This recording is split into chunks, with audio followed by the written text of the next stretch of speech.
At 4 p.m. Tuesday, the 5th of November, I was laid off from my role as a developer advocate. What were my initial thoughts?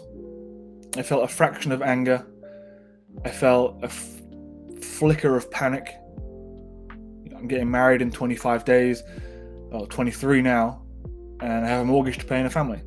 So obviously there's a flicker of panic. But then I also had a flicker of hope, because I'd been saying for the longest time that I wanted to work on my own stuff. So now I have the opportunity to do that. Now, next steps. We have 3 options. Option number 1. We apply for jobs. We get a job. We're happy. I have a significant amount of experience as an engineer. I have a significant amount of experience as an SRE, as an engineering manager, and as a developer advocate. So I can leverage all these, and that opens up quite a lot of different roles, especially when you add the engineering management onto the other stuff as well. It opens up quite a lot of doors. I've already had a few talks. I had a couple of calls yesterday, and I'll try and get some more today. Option number 2, retaindodev.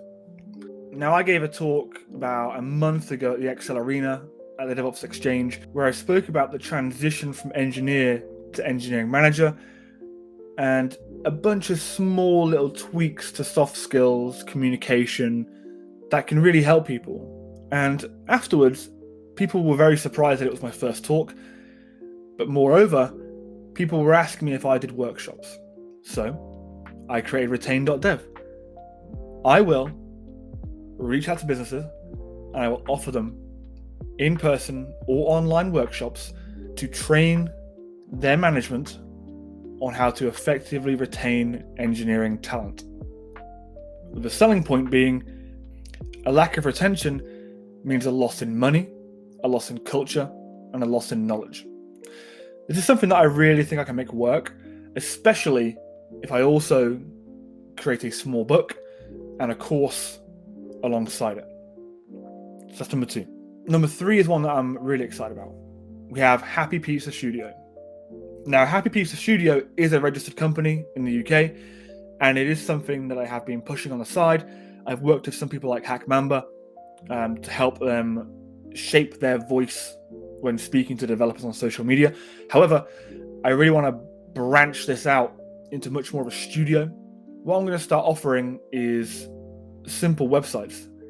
I think that developers often do not value that skill enough, where we can spin up anything we want, anything that's in our head, we can put on the screen using Next.js, Astro, Nuxt, any framework. We can host it anywhere, Netlify, Coolify, Vercel, Cloudflare.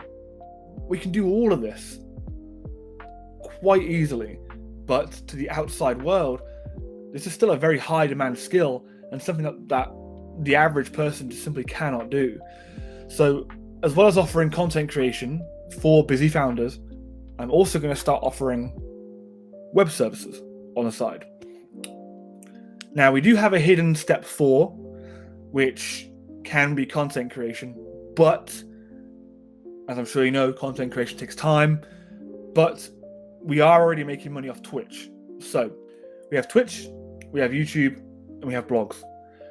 I am making money on Twitch. I am not making money on YouTube, and I am not making money on blogs, but I write on Dev2, I write on X, I write on Medium, and I have my own blog. Also, let's not forget X monetization. I am pretty close to getting monetized on X, and now I have all the free time. I can start pushing stuff on X more, bumping up the impressions, and then hopefully getting monetized and getting a nice bit of money that could ideally supplement the other projects. So if I actually combined Retain, Happy Pizza, and content creation all together, it could be quite lucrative, but more importantly, it could be enjoyable, which is currently the main thing that I'm looking for. I'm 32 years old. I have a family.